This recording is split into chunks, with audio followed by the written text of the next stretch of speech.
Hello and welcome to United Report. This is your home for all the latest Manchester United news, match updates, transfer stories, and in-depth analysis. Stay connected and never miss a moment. Subscribe now to stay ahead with everything happening at Old Trafford. Pablo Sarabia produced a spectacular free kick to send Manchester United to defeat once again at Old Trafford, days on from Ruben Amorim admitting he will now prioritise the Europa League. The two teams threatened to play out a drab draw before a special strike from Wolves' Spain international earned the visitors a fifth win in a row. The Theatre of Dreams risked putting the audience to sleep at times during the opening half, with neither side proving much of a threat. Discounting a Christian Eriksen free kick, the first 45 minutes didn't see a shot on target. The sides cancelled each other out with their respective back threes and found little room for ambition. With little for either team to play for in the final 6 matches, you would hope for a degree of freedom and risk, but none was on display for much of the game. Ruben Amorim called upon the cavalry before 60 minutes was on the clock, as Bruno Fernandes entered the fray, alongside Mason Mount and Diogo Dalot. But it remained easy to see why United have only beaten one team outside the bottom 3 in 2025, even if they were scarcely threatened themselves.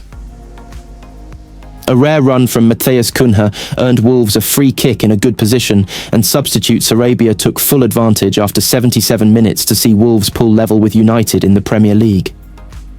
United Report takes a look at the talking points to arise from the clash.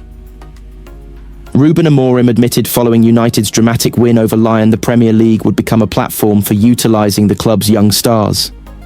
The Portuguese coach went on to admit, now is not an ideal time for youngsters to be making their way into the first-team environment. I think it is not the best moment or the best season to put some kids to play, because again, they need a strong base to really show what they can do, said Amorim. But in this moment we need to do it, and sometimes you have surprises.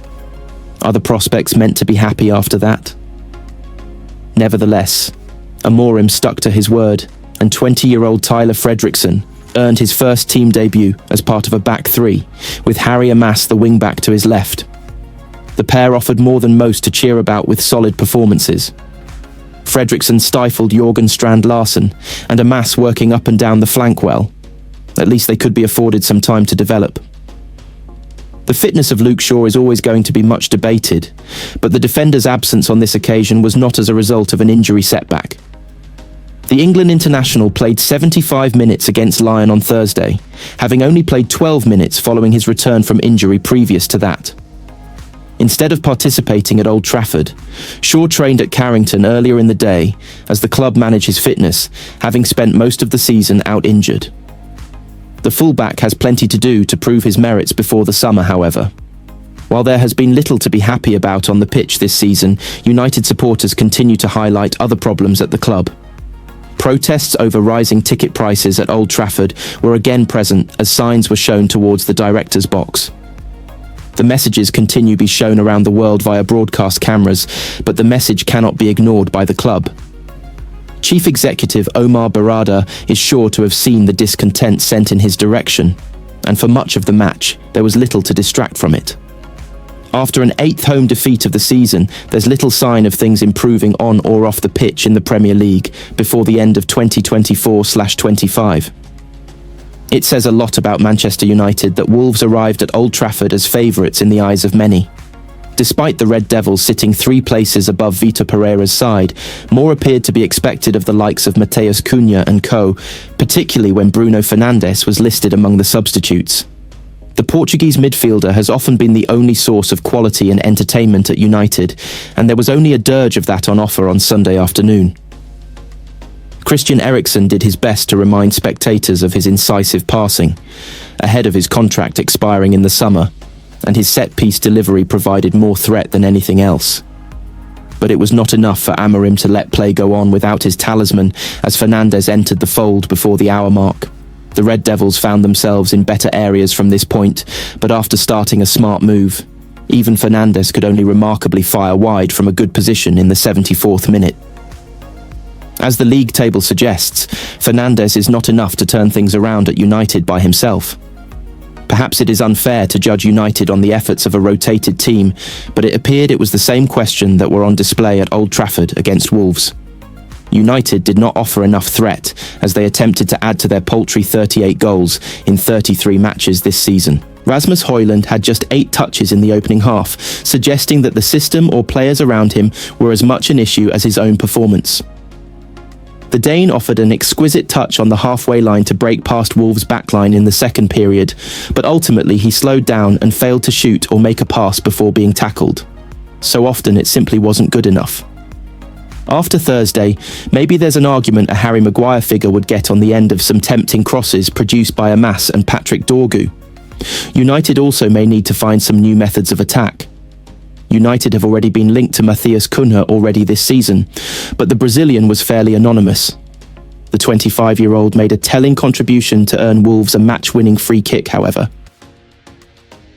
Like so many of the foreign managers who have graced English club football, Ruben Amorim sometimes has a way with words that defies the fact he is compelled to speak in a second language. And that was the way the other night. The sound of the stadium was the best ever, he said, after the scarcely believable Manchester United comeback against Lyon at Old Trafford. Some people collect shirts, scarves, but I want to keep that sound. It is the best sound in the world. It was a sound that was still ringing in these ears the following day, a reminder of the pandemonium that engulfed one of the great arenas in British sport. No one was worried about a leaky roof or crowded toilets when Harry Maguire's head heralded Bedlam. No one was worried about having a Wembley of the North or a stadium that looks like a giant circus tent. No one was worried that there were only 70-odd thousand people inside Old Trafford. That is what this stadium does for you, said Maguire. What a shame then that, amongst others, Monaco resident Sir Jim Ratcliffe, Chelsea fan Lord Sebastian Coe and Andy Burnham, an Evertonian, want this stadium done for. What a shame that none of them, not even the co-owner of the club, appeared to be there on Thursday night. If they were, they might have had a change of heart. Look, everyone gets the long-term economic reasoning behind the idea of razing Old Trafford to the ground and building a new state-of-the-art arena, and no one would deny Old Trafford, judged alongside ultra-modern arenas such as the Tottenham Hotspur Stadium, looks and feels a little dated. But while I am no architect, would it really be impossible to renovate and redevelop United's current stadium, preserving the glorious sense of history that, at last, re-emerged in those incredible late scenes against Lyon? That is what they seem to have done at the Bernabeu in Madrid. To a certain extent, that is what they have done at Anfield. Some grounds are beyond redevelopment. The West Ham United owners would argue that was the case when they left Upton Park for the London Stadium. Almost indisputably, that is the case in Everton's move from Goodison Park to a riverside stadium, but even to the untrained eye, that is surely not the case at Old Trafford. It is no longer a benchmark for elite football stadia, far from it. But the fans are close to the pitch, the acoustics are good, and there is still a pervasive feeling of what has gone before. Of course, for United fans, it is easy to get sentimental about the place when the team has just put in the sort of stirring performance that was once a trademark of previous playing occupants.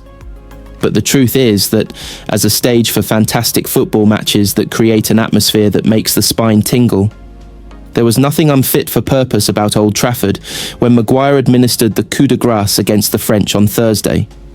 And to see it demolished would be a grim day in Manchester United's history, as Maguire and Amorim would doubtless agree.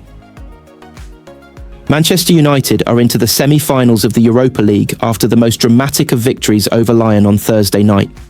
Harry Maguire's header in the depths of extra time ensured United came out on the right side of a 9-goal thriller at Old Trafford and kept their season alive.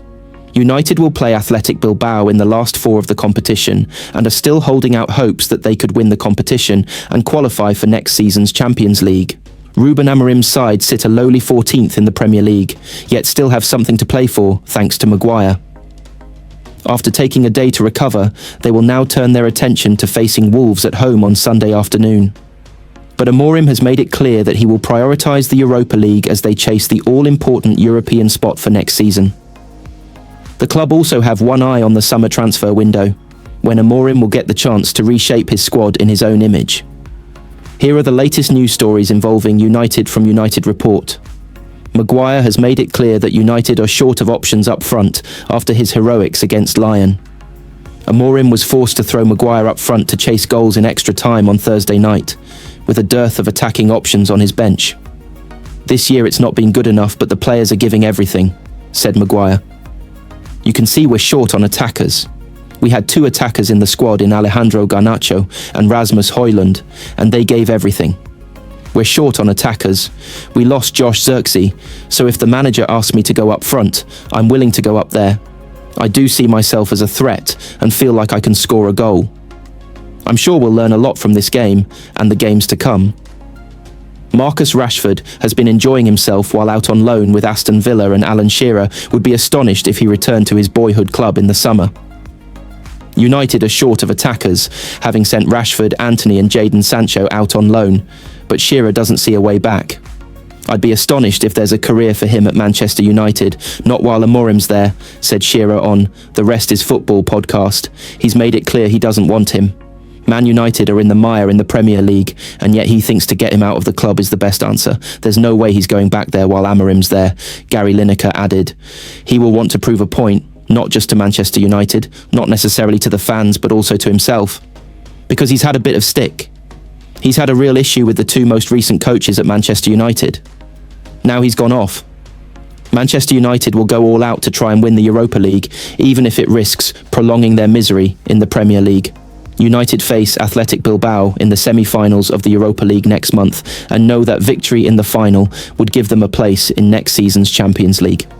Amorim made his approach for the rest of the season clear in his post-match press conference on Thursday. He said, "It is one type of moment that can change a lot of things. These kind of moments can change a lot in the player's mind.